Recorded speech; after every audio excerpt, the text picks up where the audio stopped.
حضرت سیدنا سلمان فارسی رضی اللہ تعالی عنہ ارشاد فرماتے ہیں کہ نبی کریم رؤوف الرحیم صلی اللہ تعالی علیہ وآلہ وسلم نے ماہ شعبان المعظم کے اختتامی ایام میں ہمیں ایک طویل خطبہ ارشاد فرمایا۔ آقا کریم علیہ الصلاۃ والتسلیم نے اس خطبے میں ماہ رمضان المبارک کے فضائل اور ماہ رمضان المبارک میں عبادت اور ریاضت اختیار کرنے کی طرف ترغیب ارشاد فرمائی۔ اسی اثناء میں حضور جان نور صلی اللہ تعالی علیہ وآلہ وسلم نے ارشاد فرمایا کہ ماہ رمضان المبارک میں 4 کام کثرت سے کرو۔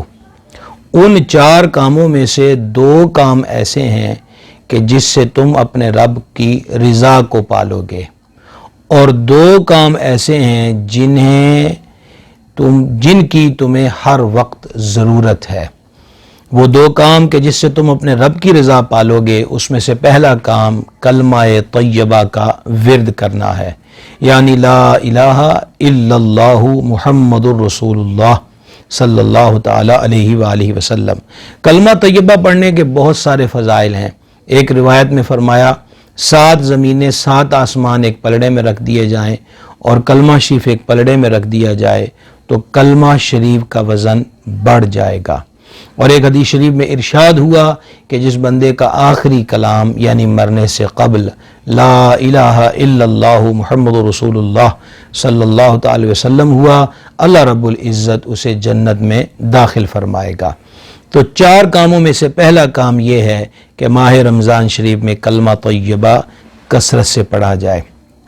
دوسرا کام کریم آقا علیہ الصلوۃ والتسلیم نے فرمایا استغفار کثرت سے پڑھو۔ یاد رہے کہ استغفار کے مختلف کلمات ہیں، جیسے استغفر اللہ ربی من کل ذنب واتوب الیہ، یا استغفر اللہ الذی لا الہ الا هو الحی القیوم واتوب الیہ، یا استغفر اللہ العظیم واتوب الیہ، اور مختصر کلمہ ہے استغفر اللہ۔ جب بھی ہم نے کوئی ورد وظیفہ پڑھنا ہے تو صحت لفظی کا لحاظ بہت ضروری ہے کہ صحیح پڑھیں گے تو تبھی اس کی برکت پائیں گے اور اجر سے مستفید ہوں گے۔ استغفار پڑھنے کی بھی بے شمار برکات ہیں۔ اس سے زندگی میں برکت پیدا ہوتی ہے، روزی میں برکت پیدا ہوتی ہے، گناہ معاف ہوتے ہیں اور آنے والی مصیبتیں ٹل جاتی ہیں۔ فرمایا یہ 2 کام ہیں کہ جس سے تم اپنے رب تعالیٰ کی رضا کو پالو گے، اور دوسرے 2 کام کہ جن کی تمہیں ہر وقت ضرورت ہے۔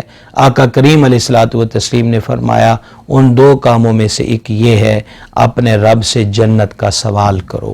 جنت اس کے انعام و اکرام کی جگہ ہے، جنت اس نے اپنے بندوں کے لیے تیار فرمائی ہوئی ہے۔ جنت کی ایسی نعمتیں ہیں جو لفظوں میں بیان نہیں ہو سکتی۔ جنت رحمت، کرم اور فضل کی آماج گاہ ہے، اور جنت سے ہمیں بے رغبتی یا بے نیازی کسی صورت بھی اختیار نہیں کرنا چاہیے، بلکہ مالک کریم کی چوکھٹ پر اپنے ہاتھوں کو پھیلا کر اس سے جنت کی بھیک اور خیرات اس کے محبوب علیہ الصلوۃ والسلام کے طفیل اور تصدق سے مانگنی چاہیے۔ اور ان 2 میں سے دوسرا کام اور ترتیب کے اعتبار سے چوتھا کام یہ ہے کہ اللہ تبارک و تعالیٰ کے حضور عرض کی جائے کہ وہ ہمیں جہنم سے محفوظ رکھے، دوزخ کی آگ کے معاملے میں اللہ کی پناہ طلب کی جائے۔ دوزخ اس کے غضب کی جگہ ہے، دوزخ عذاب کی آماج گاہ ہے۔ جہنم کا عذاب سہنا انسانی بس کی بات ہی نہیں ہے۔ بعض نادان شعراء کی بولی میں یا اپنے خلطی ذہن کے خلط ملط کے اعتبار سے کچھ ایسے الفاظ بول دیتے ہیں کہ ہمیں دوزخ کا کوئی ڈر نہیں، یا جب سزا ملے گی دیکھیں گے۔ انسان جو مچھر کا کانٹا نہیں سہ سکتا وہ دوزخ کے عذاب کو کیسے سہ سکتا ہے؟